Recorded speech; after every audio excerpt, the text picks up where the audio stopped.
시청자 여러분 안녕하십니까? BOA 뉴스투데이 시작합니다.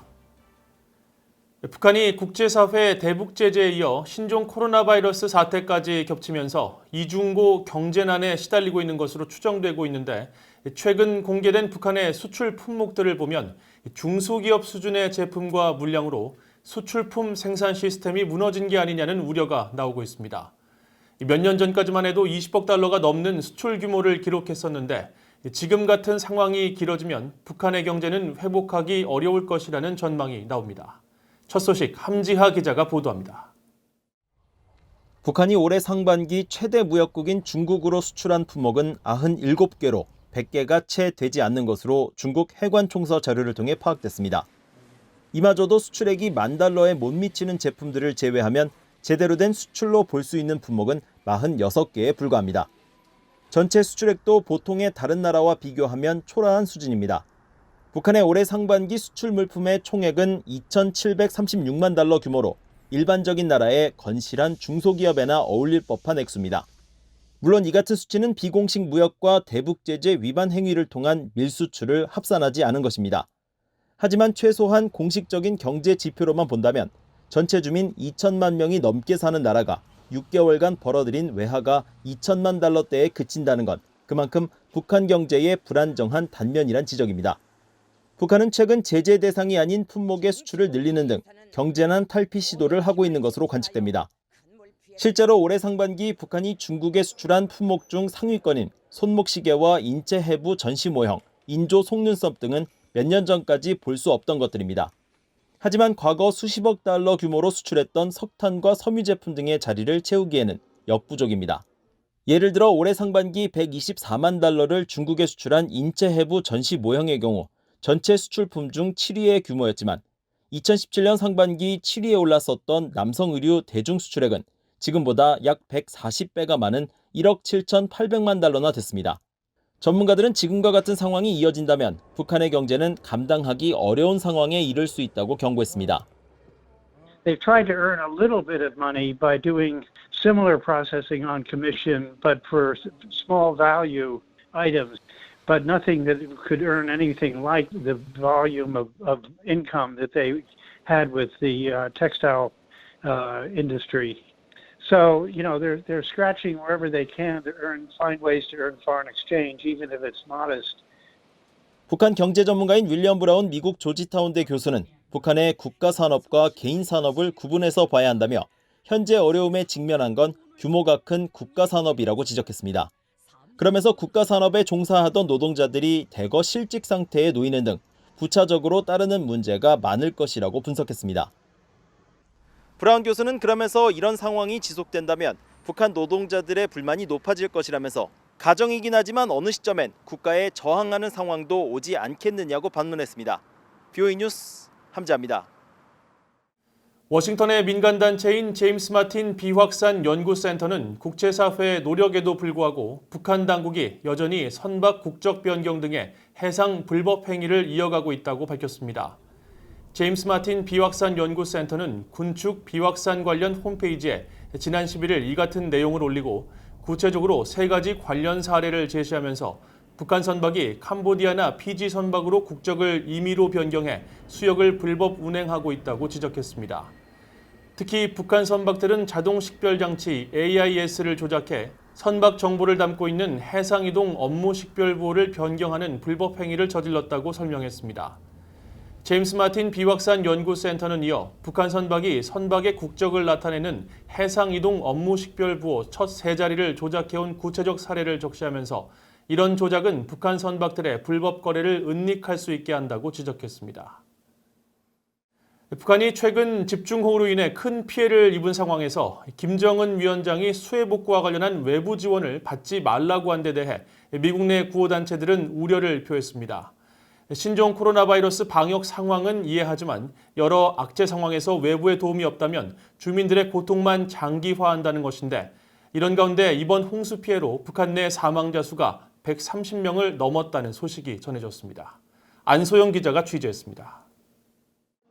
북한이 김정은 국무위원장은 14일 노동당 정치국 회의를 열고 수해 복구 방안을 논의했다고 북한 조선중앙통신이 전했습니다. 사망자 발생 등 인명피해 상황은 밝히지 않고 농경지 피해 면적과 주택과 건물 파손 규모 등 경제적 피해 상황은 언급했습니다. 김 위원장은 그러면서 이번 홍수를 신종 코로나 바이러스와 함께 두 가지 위기와 도전으로 규정하면서도 외부 도움을 허용하지 말라고 지시했다고 북한 매체들은 전했습니다. 유엔과 유럽연합 등 국제사회가 밝히고 있는 수해 복구 지원 의사를 사실상 거부한 겁니다. 신종 코로나 바이러스 사태로 북한의 국경 봉쇄 조치가 6개월 이상 지속되면서 대북전 활동을 중단할 수밖에 없었던 미국의 구호단체들은 경제 상황이 심각한 북한의 이런 조치는 오히려 상황을 더 악화시킬 수 있다고 우려했습니다. North Korea, especially with the economic stress it has on the border posed for the last 6 months, with the long-term economic stress of sanctions, and of course with the relatively low economic capacity they have to begin with, quick recovery just based on domestic resources may be very difficult. 북한에서 결핵 퇴치 사업을 벌여온 미국의 한 구호단체는 BOA에 북한 당국의 이번 결정은 주민들의 장기적 고통을 야기할 것이라고 지적했습니다. 최악의 홍수가 될지 모르는 이번 폭우에 대한 즉각적인 대응은 가능할 수 있어도 수해 복구 장비나 깨끗한 식수 시스템과 구호 물자, 약품 등은 외부 도움이 없다면 곧 한계에 이른다는 겁니다. 그러면서 신종 코로나 사태로 주민의 의료와 보건, 영양 상태가 더욱 우려되는 상황에서 북한의 지원은 북한의 도움 요청이 있어야 가능하다며 안타까움을 토로했습니다. 북한의 이번 결정은 최우선 과제인 신종 코로나 방역의 일환이겠지만 북한은 보다 과학적 근거를 토대로 대응할 수 있도록 국제사회와의 협력이 필요하다는 지적도 나옵니다. North Korea, they may go as long as 40 days. They're trying to be cautious, but I would add that they're trying to be overly cautious because it corresponds to the level of threat that they feel. The extra steps that they're taking, which may not be based on science, but more of fear, is causing more harm. And this is where humanitarian aid organizations, international partners, are starting to feel completely restricted.